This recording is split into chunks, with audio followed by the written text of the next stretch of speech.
Well, it's finally that time. It's time to make a video that I've been wanting to do for quite some time now. I kind of here and there brought up how much this storyline that I'm about to talk about got fumbled, but that was only in passing because we had other matters. But this time, it's getting its own video. So therefore, I'm going full. I'm going full force. I'm letting it all hang out. It's time to finally talk about this. I think that the Devil storyline, the Devil being revealed storyline, might be one of, if not the worst storylines in AEW history. Now, the thing is, calling something the worst storyline in AEW history is admittedly a pretty bold claim because even in AEW's short lifespan, about 5 years and some change, almost 6 years at this point, we've seen some stinkers. We've seen the Nightmare Factory. We've seen Cody Rhodes versus Anthony Ogogo. We've seen Cody Rhodes versus QT Marshall. We've seen the early days of the Dark Order. We've seen the Learning Tree. We've seen some stinkers of storylines. But the thing is, I don't think a storyline has quite been as detrimental to the parties involved and to the overall product in a way as this one, mainly because of the pedestal it was put on and the stakes going around it and how badly things were fumbled. So I guess without further ado, let's get into it. But before we actually get into it in a little bit, let's back up a little bit and ask ourselves, how exactly did we get here? Well, it all started with the feud between MJF and Adam Cole. Well, now, at this time, of course, MJF was AEW World Champion. He was going around holding the Triple B, the Big Burberry belt. Had kind of a mini feud with Adam Cole at first, but then they were paired together in the Blind Eliminator Tag Tournament, and eventually from there a friendship was formed, or kind of an odd couple pairing in a way. Now, odd couple pairings, nothing new in pro wrestling. In pro wrestling history, there have been some very successful odd couple pairings in WWE. In WWE, but also in pro wrestling as a whole.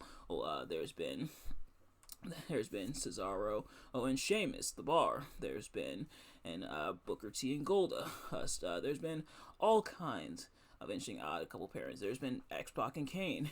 It's funny how I say pro wrestling, but all those were in WWE. But I say that to say odd couple pairings usually work. And I think in the case of MJF and Adam Cole, well, the storyline was it the greatest storyline ever? No. But it was a lot of fun. It was some popcorn eating fun on not quite Scorsese or Stanley Kubrick level storyline, but a fun storyline for your top champion. And it's a storyline I think that could have worked out better had the circumstances been different. And we saw MJF's heart soften. His heart grew 2 times or 3 times, like the Grinch. And he began to relate more to the fans, open up to the fans more. For the first time, the bad old mean old MJF was no more, and MJF was a good guy in the people's eyes. He was still a scumbag, but he was prepared to be our scumbag. And then his devil mask was stolen. The mask he came out with at All Out 2022. And the mask that he'd been carrying with him, it was stolen, and somebody was essentially impersonating him and pretty much causing trouble and trying to frame MJF. MJF, and it was pretty much became a situation of whodunit. And it's crazy that both AEW and WWE were kind of doing whodunit storylines around the same time, because at the same time they were doing the same thing with Who Attacked Trick Williams in NXT.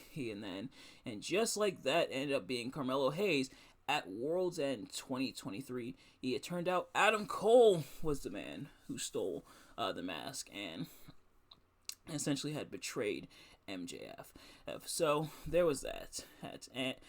And MJF eventually made his return at Double or Nothing, took out Adam Cole.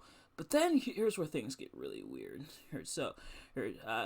From there, Adam Cole recovered, and I guess we'll get more into the hose in a little bit. But MJF during that time, decided, you know what? Screw this good guy ish. I'm turning heel, baby. He turned heel once again on Daniel Garcia. Pretty much came bad guy, feud with Ospreay and everything.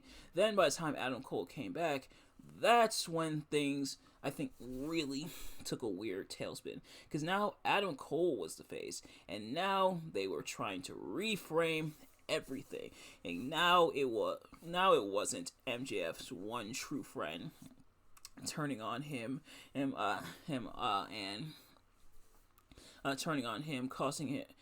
Not quite costing him his AEW World Champ, or to an extent you could say costing him his AEW World Championship. Now it wasn't about that. Now it was about Adam Cole doing what he needs to be doing what needs to be done to teach bad old MJF a lesson. MJF was the jerk the whole time, and Adam Cole was sticking it to MJF. So now Adam Cole's the total good guy, and MJF's the total heel. And so then at World's End 2024, where MJF won the Dynamite Diamond Ring match, so he became the six-time Dynamite Diamond Ring holder, so far the only Dynamite Diamond Ring holder, but he still got his comeuppance in the end from the Undisputed Kingdom, the seemingly new Undisputed Kingdom, since Wardlow is still on the shelf, has seemingly been replaced by Kyle O'Reilly. So yeah, MJF got his comeuppance. And now the Undisputed Kingdom are the total good guys. Now MJF's the total bad old, mean old MJF. And now, seemingly it seems that they're going in different direction, and they're kind of splitting things apart from here. It almost feels like this is where it's ending, because now MJF apparently is going after the AEW World Championship.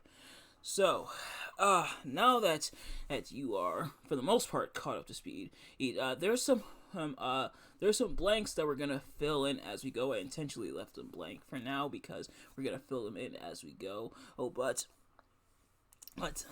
now, what went wrong in this storyline? What do I think went wrong? Now, a lot of this is opinion, right? A lot of this is going to be my opinion, but I'm going to try to back it up with as many facts as I can. But where I think things went wrong, not quite for, in some parts, the build-up, but I think what went right, I guess we'll start with what went right. What went right is the earlier part before the mask was stolen, and then the actual twist of it being Adam Cole. Now, is it something we saw coming? Yeah. Is it something that you imagine could have happened at All In? Sure. But the twist happening, I think was interesting. It's something where you knew. Sorry, I'm flubbing a little bit, but it's something where you knew what it was going to be, but still stung a little bit. It's seeing the emotion on MJF's face, which MJF sold it really well. Just having the emotion and the pain on his face. He's his one true friend, the person he thought he could truly rely on for the first time in his life. After years of being bullied, after years of it being a dog-eat-dog world, the one person he thought he could truly trust, stabbing him in the back. I think that moment played off really well. But I think how we kind of got to that point, and then everything that happened afterwards, I think is where the wheels fell off. Now, granted, let's address the elephant in the room. Yes, injuries definitely screwed the storyline over, right? We can all admit that. Adam Cole being injured in essentially a freak accident after coming off the stage. He's landing awkwardly. He to come to MJF's aid, which put him on the shelf for a few months. MJF having his shoulder injury at World's End and having to be on the shelf for a while. Was apparently supposed to be on the shelf for a lot longer, or apparently they were saying close to a year, but obviously he returned not too long after at Double or Nothing. But those aspects, I think, definitely helped to do the storyline or I guess you could say really hindered this storyline. But you can't solely blame injuries for this one, because I think AEW's handling of all of this is also to blame, and there could be some workarounds when it comes to working around injury. If Adam Cole is injured, which apparently him showing up, still being part of the Undisputed Kingdom, was hampering his recovery, so they kept him home, kept him kind of on the shelf for a while. But in that regard, I guess we'll get into solutions afterwards. But I think one of the main problems with the Undisputed Kingdom was that they didn't feel like a big presence. It should have been a big presence. It should have been a big deal. This is the guy, this is the faction, this is the team that ran off MJF. Then you build them up as this big deal, as this big faction, and you slowly have them start achieving their goals, which for the most part they did. That being the members of the Undisputed Kingdom, that being obviously Adam Cole, Roderick Strong, Matt Taven, Mike Bennett, aka The Kingdom, and Wardlow. aka those who MJF had wronged at some point, and Roderick Strong, because he's Adam Cole's friend. But MJF did roast Roderick Strong as well. But I digress. So what you do, you have them become a bigger and bigger deal on TV. Have them be positioned as the top heel entity on your brand, or at least close to the top heel entities. But sadly, that didn't really happen, and they almost kind of felt like an afterthought. I imagine in the same company as the Elite, it has several other performers.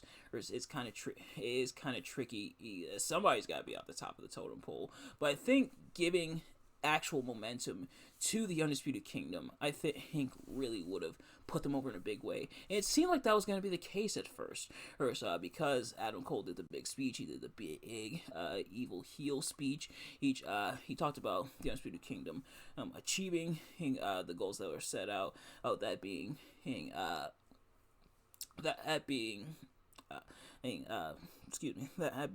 winning the tag team championships, winning the international championship, and handing the AEW championship off to Adam Cole. Wardlow personally handing the AEW World Championship to Adam Cole.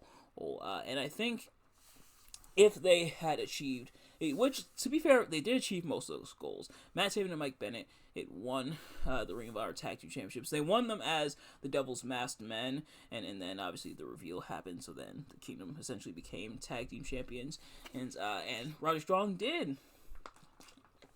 He did win the International Championship from Orange Cassidy. So 2/3. And I think even if you don't have Wardlow necessarily hand the world title to Adam Cole, still build the faction up in a big way. And of course, we do have to talk about Wardlow's injury. He apparently does have a knee injury. Apparently was in a car accident as well, if I'm not mistaken. And so I think that did them in as well. So that takes out your muscle. But then you can kind of see Kyle O'Reilly come in, and Kyle O'Reilly to an extent, and kind of replacing Wardlow as the muscle. I don't necessarily mind it, but it almost felt out of nowhere.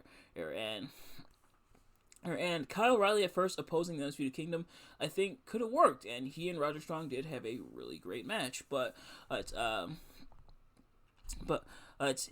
didn't really feel like the Undisputed Kingdom were as big a deal as they should have been, especially coming off this is what they're positioning as this major storyline. And it should have easily segued into the Undisputed Kingdom becoming a big deal, a big entity in AEW. Like I said, it's hard to fight for one of the top spots when you have so many factions, so many people in AEW. But that's a problem in its own right. And that really could and maybe will be its own separate video. But not building the Undisputed Kingdom up as a big deal. I think what did suck, and we do have the build up to the reveal. Oh, the the build up was a bit weak. Like, you did have the devil kind of doing their thing, and you kind of had suspicion being ruled out for certain people, such as when they attacked Jay White, when they attacked Hangman Page, when they attacked the Acclaim, stuff like that. Had so if that was built off the back end, I think that would have made a much bigger impact, and a lot more people would have been invested with it. But it feels like they didn't want to fully commit it to it. There would be several times where we wouldn't really get too much of a follow up. In fact, I remember a certain period it almost felt abandoned, where they weren't really doing anything with it. And then, as we got closer to World's End, that's when and more of it started coming up. But if you build up a whodunit, build up the whodunit.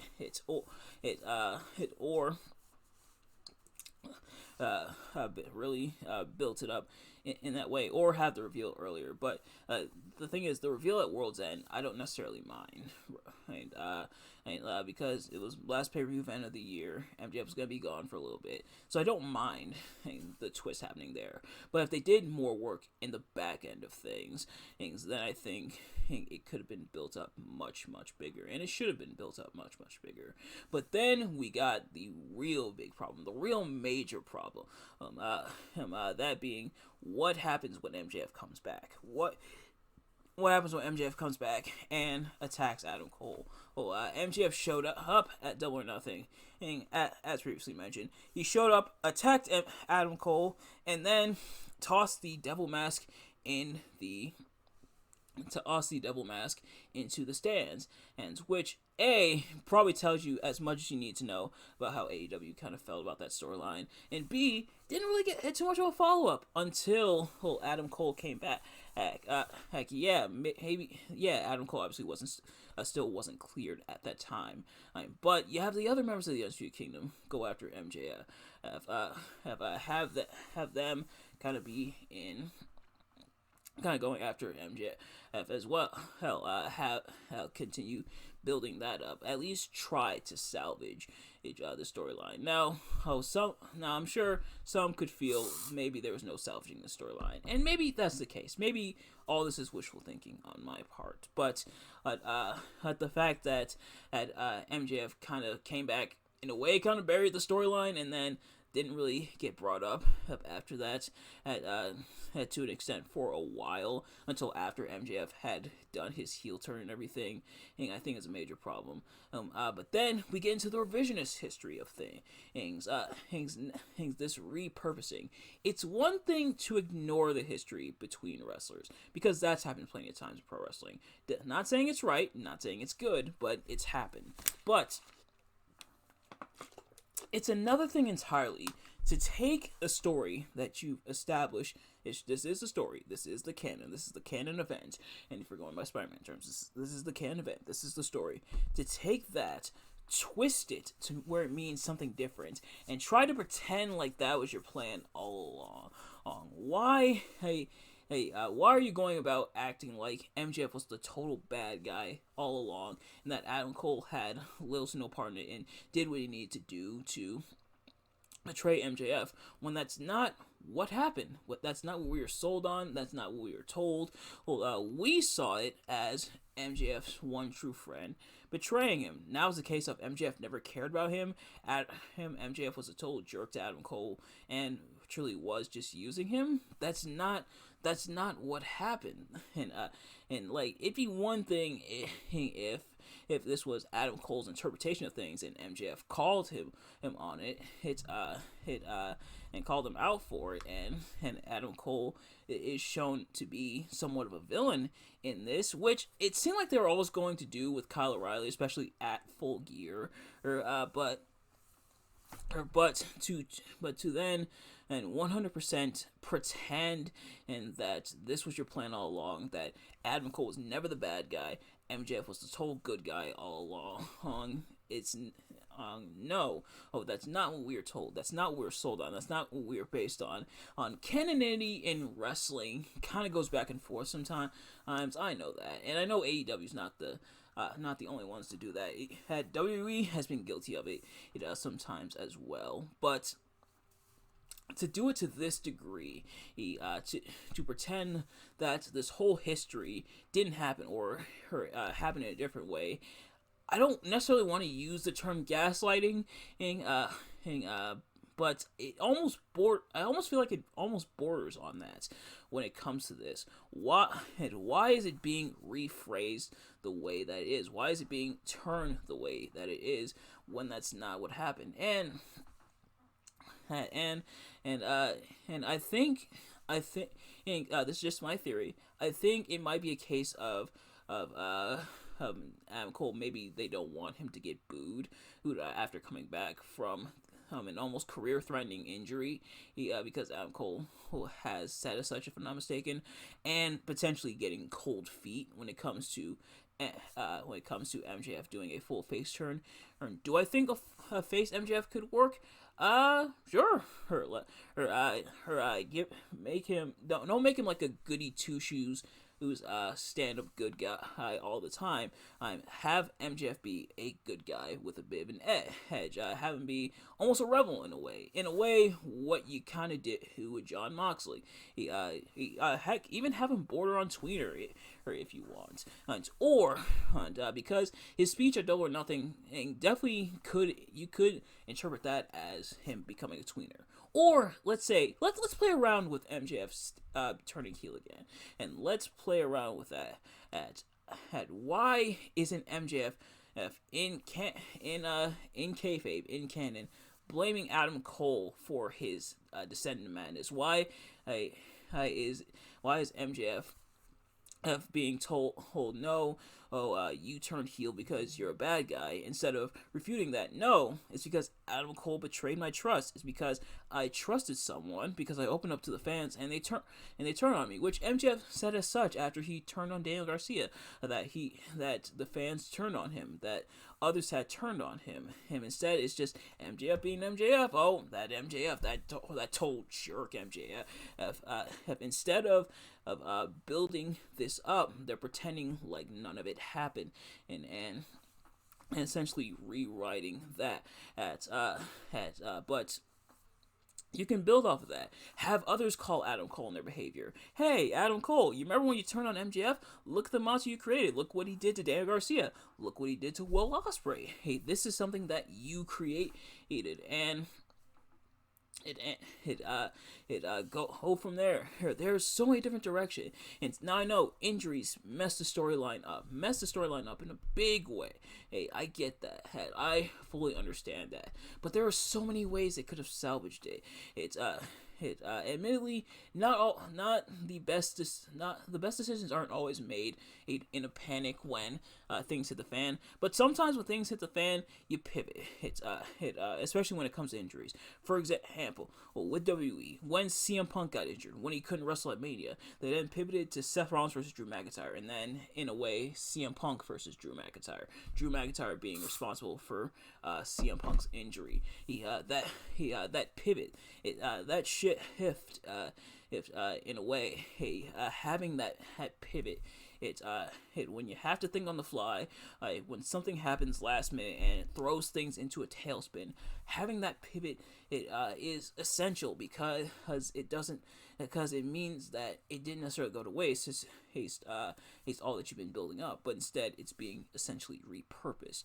And they very possibly could have repurposed it. Would it have still been the greatest thing ever if that change was made? Not really, but it wouldn't be as annoying, frustrating, and or confusing as what this is. And I think in a lot of ways it did damage MJF's credibility. I think MJF has lost a little bit of his edge. I'm not gonna lie. MJF doesn't quite feel like MJF anymore, or like the MJF of old. I think too many people are accidentally calling it because of because of the face turn. And I'd argue it's more so because of how they handled everything. And because now he's going back to doing the stuff that he was doing before then. He doesn't have, it doesn't quite feel like he has more of an edge or more dangerous or more, or showing more the effects of being betrayed, having his fears realized by being betrayed by Adam Cole. Well, that's not what this feels like. It just feels like MJF going back to being good old, or in this case, bad old MJF, instead of MJF having this character arc, which caused him to be even more vicious. They almost did it. When he bloodied Daniel Garcia. They almost did it in his feud with Ospreay, and heck, they almost did it when they had him. When they had him break Roderick Strong's leg, or almost break Adam Cole's leg, but that's it. But it's not quite. It doesn't quite hit the mark, and I think it's because they're trying too hard to just go back to MJF as old. But that's not quite what we were sold on. Excuse me. That's not quite what we were sold on, and the fact that they're trying to bury and cover it up, and I don't mean that in the conspiracy sort of way, but more so how they tried to twist it, I think, has really hurt the credibility of MJF in a lot of ways. The Undisputed Kingdom, I would say, was also hurt somewhat by how things panned out, but I think MJF suffered even more. And some people do attribute it also to his bidding war 2024, but even I knew that wasn't really that big a deal. It was more so kind of jokey kind of thing, but I think because of that, because of the stakes and the absolute lack of what's the best way to put this? The absolute lack of I don't necessarily want to say self-awareness. I would say the lack of a proper shift when things go sideways. I think that's what really did this storyline in, among other things. Like I said, injuries did play a part, and injuries suck, of course. You don't wish for anybody to be injured, especially in a big storyline like this. But the way it was handled just made things worse. Things went from bad to worse based on how it was handled. There were so many directions they could have went, that could have saved, that could have or could have at least salvaged this storyline. But because that didn't happen, that is why I think this this very well could potentially be one of, if not the worst storylines in AEW history. Mainly based off how it was handled, mainly based off execution. On paper, things could have worked out. Now, I don't know if I ever said this on camera or on the channel, but I do. I might probably said it to myself, or thought it to myself, of that this storyline very well could make or break AEW. And while I don't think it's the sole thing contributing to AEW not being in the positive light that it once was, I definitely think this doesn't help matters. And it's a storyline where nobody benefited. The Undisputed Kingdom, I would argue, didn't really benefit. MJF definitely didn't benefit. Even Jay White. It seemed like the Bullet Club Gold / Bang Bang Gang. And we're gonna have the feud Undisputed Kingdom that was gonna build Jay White up in a big way. No, it didn't really benefit him either. Or it doesn't feel like anybody benefited from the storyline, and that's a shame. Like compared to the other kind of bad storylines in AEW history, with the Nightmare Factory, that wasn't really in your main event. Was it a big storyline? To an extent, but it wasn't really at that top a level. Well, same with the Cody Rhodes stuff. Same with the Dark Order. But this being in your main event, this being kind of one of your main event storylines for your AEW World Champion, and this is how it's handled. Well, is I think what makes it even worse. I think as a whole, MJF's title reign as AEW World Champion, I think was okay for the most part. He put on some solid enough matches, but I think this story really put a major black eye on his title reign, and sadly, his AEW title reign will never be as good as it could have and or should have been. I think this storyline is a lot of what to blame for it. It's a lot takes a lot of the blame for it, I should say. But now that that is out of my system, and now that rant is over, thank you all so much for watching. I hope you enjoyed. If you did, please do me a favor. Like, comment, subscribe, share with your friends, and turn on post notifications so you know every time I upload videos you can see this as it drops. And let me know in the comments below your thoughts on the storyline. Is it the worst in AEW history? Am I being too harsh? Am I not being harsh enough? Let me know in the comments. And the thing is, I don't really hold the wrestlers in the storyline accountable for the most part. I'm sure they had some say in but I think it also comes down to how it was handled and what they decided to go ahead with when it comes to this storyline. But nevertheless, thank you all so much for watching. I'll see you guys later. Peace.